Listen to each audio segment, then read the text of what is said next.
رسول کریم صلی اللہ علیہ وسلم نے ارشاد فرمایا، اگر تم میں سے کسی شخص کے دروازے کے سامنے سے نہر گزرتی ہو اور وہ دن میں 5 مرتبہ وہاں سے غسل کرتا ہو، صحابہ مجھے بتاؤ اس کے بدن پہ کوئی میل کچیل رہے گا؟ تو صحابہ نے عرض کی، اے اللہ کے رسول، اس کے بدن پہ کوئی میل کچیل نہیں رہ سکتا جو دن میں 5 مرتبہ غسل کرتا ہے۔ فرمایا یہ 5 نمازوں کی مثال ہے، جو 5 نمازیں پڑھتا ہے اس کے بدن پہ گناہوں کا میل نہیں رہتا ہے، اللہ اسے ستھرا کر دیتا ہے، اسے پاک کر دیتا ہے۔ ایک نماز سے لے کر دوسری نماز کا وقت، درمیان میں جتنا وقت ہے اس کے جتنے گناہ ہیں، دوسری نماز ان گناہوں کا کفارہ ہے۔ حضرت سلمان فارسی اور حضرت ابو عثمان سفر پہ جا رہے تھے، پت جھڑ کا موسم تھا، ایک درخت آیا جس کے پتے زرد ہو گئے تھے، تو حضرت سلمان فارسی نے شاخ پکڑی اور جھٹکا دیا، سارے پتے گر گئے۔ تو کہا، ابو عثمان تو نے مجھے پوچھا نہیں کہ یہ میں نے کیوں کیا ہے؟ حضرت ابو عثمان نے کہا، میں نے نہیں پوچھا، آپ بتائیں آپ نے ایسا کیوں کیا ہے؟ تو حضرت سلمان فارسی کہنے لگے، ایک دن میں رسول اللہ کے ساتھ تھا، سفر پہ تھا، ایسے ہی ایک درخت آیا جس کے پتے زرد ہو چکے تھے، حضور نے شاخ پکڑی، جنبش دی، جھٹکا دیا، پتے گر گئے۔ حضور نے مجھے دیکھا اور کہا، اے سلمان تو نے مجھے پوچھا نہیں کہ میں نے ایسا کیوں کیا ہے؟ تو میں نے کہا، بندہ نواز آپ بتا دیں آپ نے ایسا کیوں فرمایا ہے؟ فرمایا، سلمان جس طرح میں نے اس شاخ کو جنبش دی اور اس پر کوئی بھی پتا نہیں رہا، سارے گر گئے، جب بندہ نماز کے لیے کھڑا ہو جاتا ہے بدن کے سارے گناہ جڑ جاتے ہیں۔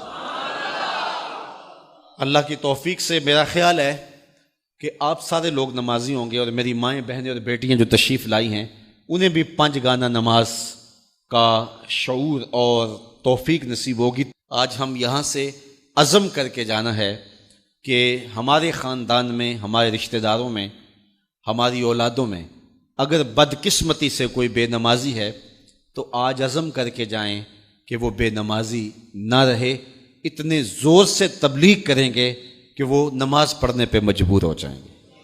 یہ اولاد کے ساتھ ہمدردی نہیں ہے، ساری رات اولاد جاگتی رہے اور جب نماز کا وقت آ جائے تو ماں کہتی ہے، بیٹے سو جا، اب تو اذان کا وقت ہو گیا، حالانکہ چاہیے تھا کہ اب تو اٹھ جا، اب اذان کا وقت ہو گیا ہے، لیکن ماں اس وقت اگر سلا دے تو کیا یہ گوارا کرتی ہے کہ میرا بیٹا جہنم کی آگ میں جلے؟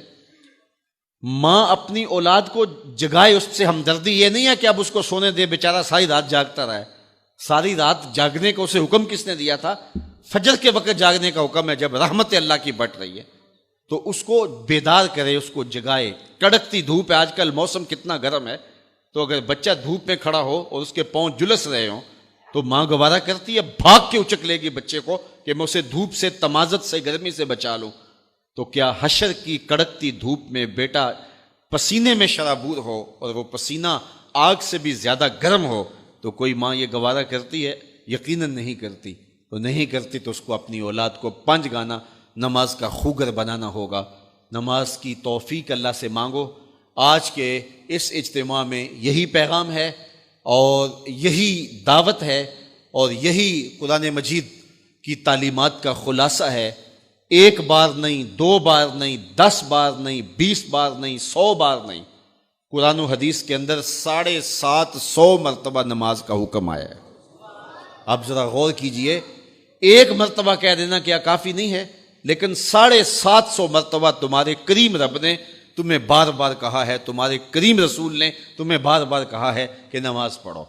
تو اگر ہم اتنی بار سننے کے بعد بھی نماز نہیں پڑھیں گے تو پھر ہم کہاں کھڑے ہوں گے؟ اور دوسری بات ہے کہ اتنی تاکید کی گئی ہے، اتنی تاکید کی گئی ہے، تو یہ کتنا بڑا جرم تھا نماز کا ترک کرنا کہ بار بار کہا گیا ہے۔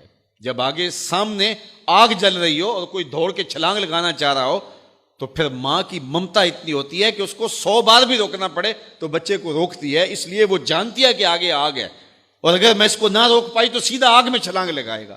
اللہ ماں سے بھی زیادہ پیار کرتا ہے، رسول اللہ ماں سے بھی زیادہ پیار کرتے ہیں، اس لیے 1 بار نہیں، 2 بار نہیں، 10 بار نہیں، 100 بار نہیں، 750 مرتبہ کہا کہ تمہاری نماز نہیں چھوٹنی چاہیے۔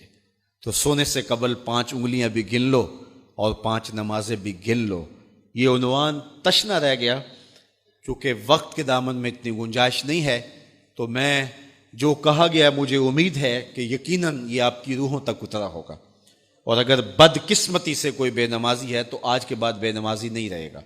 اور ہم اپنے ماحول میں اپنی اولاد سے اگر پیار کرتے ہیں، حقیقی پیار ہمیں تو پھر ان کو 5 گانا نماز کا عادی بنانا ہوگا اور ان کی پیشانیوں میں سجدے رکھنے ہوں گے۔ اللہ مجھے آپ کو اپنی رحمتوں کے حصار میں رکھے۔